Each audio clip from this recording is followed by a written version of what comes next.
so now we're going to do a seated choke. So, just sit down, please.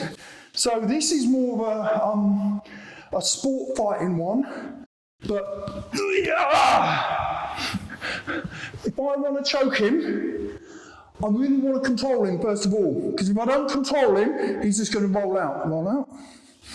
Okay, so I'm going to do what's known as getting my hooks in. For those of you who are more flexible, you might want to cross your ankles over.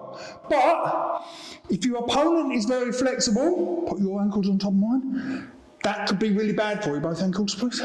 Because now he can break my ankles. So I'm going to have to escape from that. So for me, I'm not really flexible, so I'm just going to hook here, just hooks in under. And now I'm going to come under here. So we've got the same chokes here as we had from a standing choke, which is a stroke choke or a rear naked. So with a rear naked, I want to get my elbow to the front.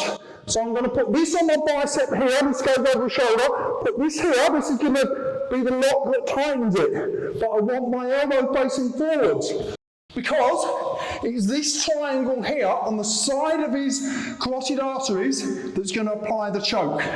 With this one, it goes across his windpipe at the front here. With the second one, it's going to go along the side here. So I'm going to go deep. I have to push really deep here. And I'm tucked in tight, lock this on here. This one goes on the shoulder. And now I'm going to squeeze everything tight together. And that's very, very unpleasant for him. It's a good way to get a knockout. Now change positions, please.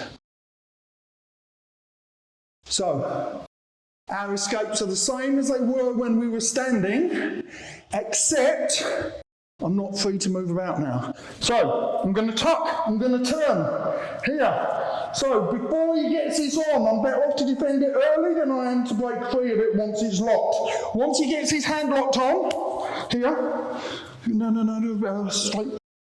Now I've got to start getting the fingers off there. Okay, so I'm better off tuck my chin in, turn to the side. So the chin protects my windpipe. Turn to the side. Now, I want to put some weight on this, okay? Now, I've got my elbows here on the inside of his legs. I can cause him quite some pain here. But the main thing is that I want to get weight on this arm to pull it off, okay? And once that's off, now what I need to be doing is rolling towards him. So I'm going to roll this way, and now I'm past and out. Okay, so better defend early. If you can't defend early, once that's locked on, don't go too deep, just the bone across there. Here you want the bone underneath the windpipe. And now, if he were to want to apply that, he's going to rag it up by rolling there against my windpipe.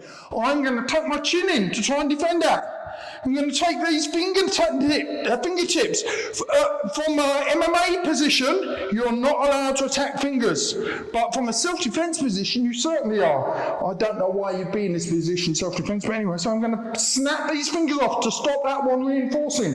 Chin's in. Now I'm going to pull this down. I could use the elbows on the inside of his legs here. If not, I'm just going to roll.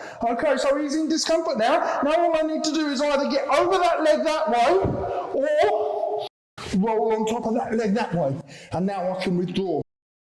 Okay. And with the rear naked, this is the nightmare situation for any MMA fighter, let alone in self-defense. Is that on the back of your shoulder? Good. Because this is very hard to get off. One of the reasons is in MMA, they're not allowed to break fingers. In self-defense, we are, okay? So he's tucked in there, he's tucked his head out the way, but I could attack his eyes. For a start, yeah? Trying to tuck my chin in, start to apply it.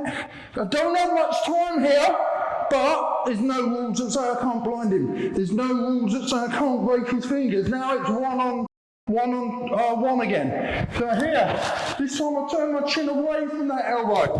And now I've got to get free of the hook, but at least I won't be strangled. So, elbows on the inside, elbows on the inside, elbows on the outside, and pass. Okay, I've come disconnected there.